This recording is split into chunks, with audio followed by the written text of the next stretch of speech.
National Football League.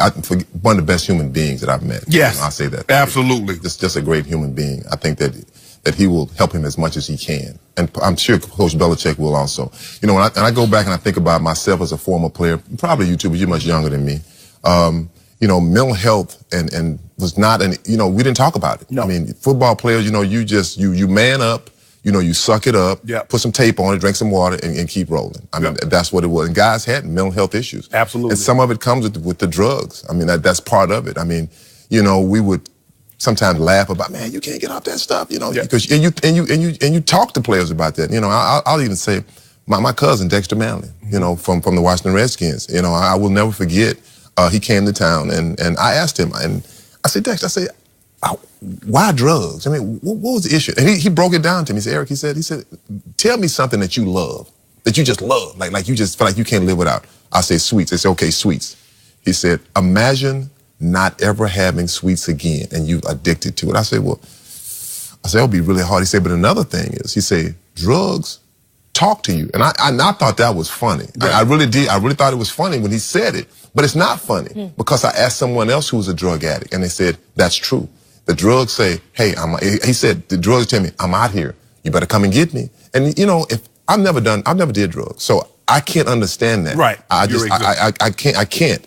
So I really feel bad for Josh Gordon because he's such a talented player. But you know what? The most important thing is him trying to get help, because if not, he will lose his life behind this. And I think that's the sad part of this story. But I think I said the great thing is, and it's not great, but the good thing is he has a guy like a Robert Kraft that I really will believe that will support him and help him as much as he can. Josh has been dealing with this issue for an extended period of time, Skip. He lost his scholarship to Baylor University. He failed drug tests. He transferred to Utah. He couldn't get eligible. He couldn't get on the field because of that very reason. He missed 11 games in 2014 due to 2 suspensions. Did not play in 2015 through 16 because of that.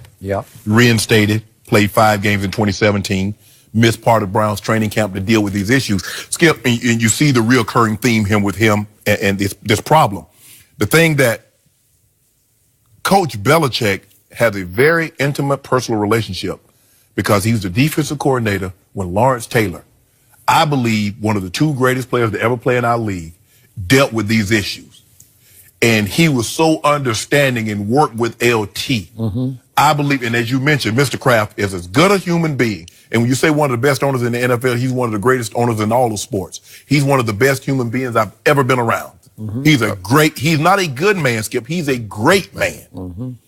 I believe whatever they can do, even outside of the NFL, they will help him.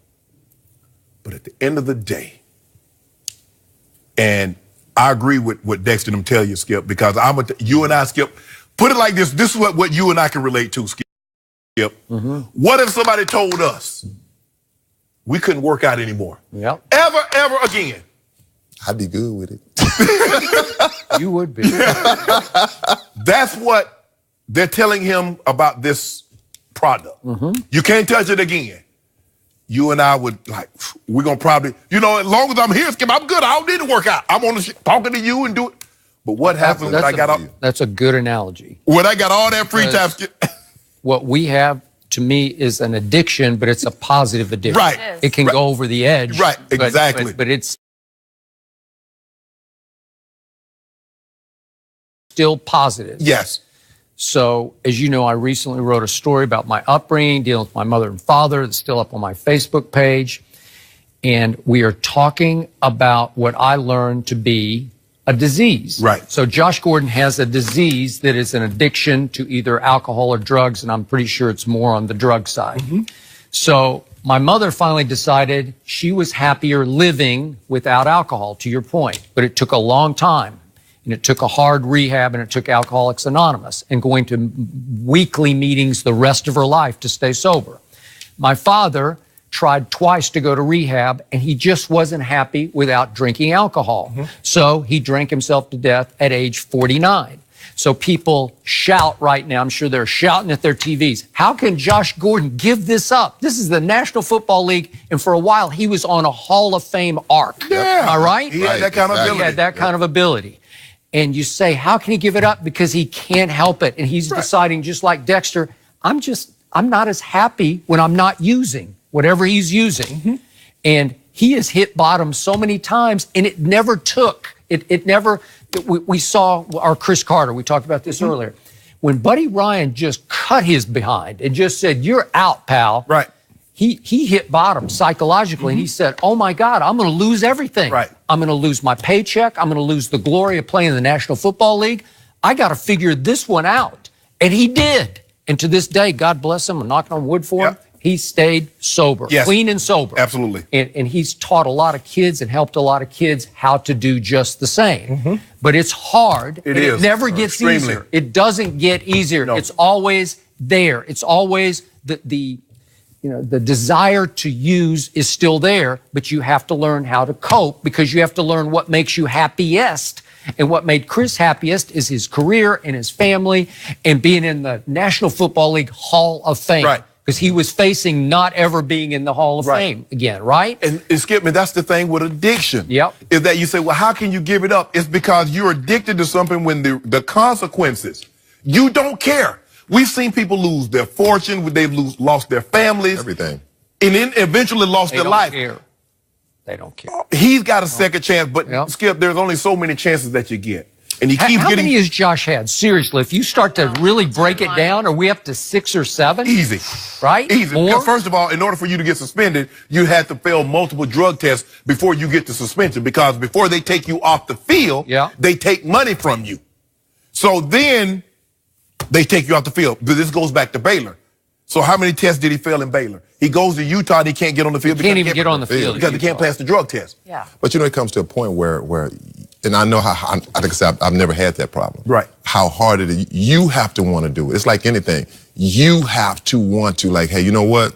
No matter if it's talking to me, I've got to stay away from this. Your desire to stop has to be greater than your desire to do it. To do it. And that's what it really comes down to. I mean, I think about my best friend in high school. Like you said, Skip, he drank himself. He was an athlete, got a scholarship, went to New Mexico State, but he wanted to drink, and it cost him his life. And you see this, and like I said, goes back to my era and like some of your eras. Yeah.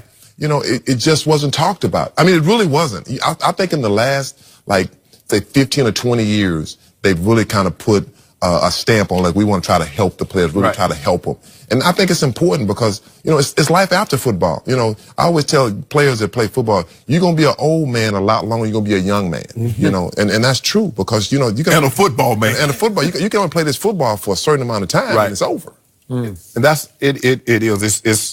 It's sad that it's come to this for Josh, and hopefully he can get his life in order. But it's not easy. I'm sure he would like, you know what? I would rather have the 60, 70 million in my pocket, being on the field and playing, but it's got its hooks in him. And ED, when you're talking about when we played, celebrities and prominent people didn't mention mental illness because it was viewed as a weakness. Right. And there are times when people, had maybe like, man, you weak. Yeah. You weak. But now we have empathy and we understand that some things are just out of our control